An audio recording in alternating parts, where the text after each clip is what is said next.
You are running a small production or selling online made-to-order products.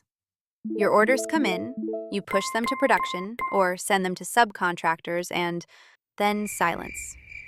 Suddenly, nobody knows what's done, what's stuck, or what's late. Your customers keep asking, "Where's my order?" And you're spending time chasing your own team just to get an answer. You're trying to keep everything updated manually, but it's just not working out. Does this sound familiar?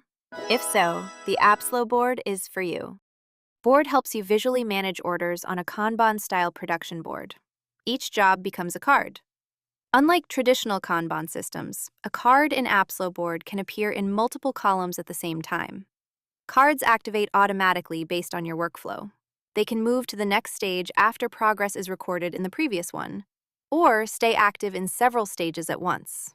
Columns can represent machines, workstations, employees, or subcontractors, grouped by department. You can also share progress with your customers, showing updates by department.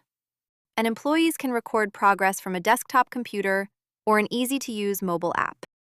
Visit apslo.com/board to find out more.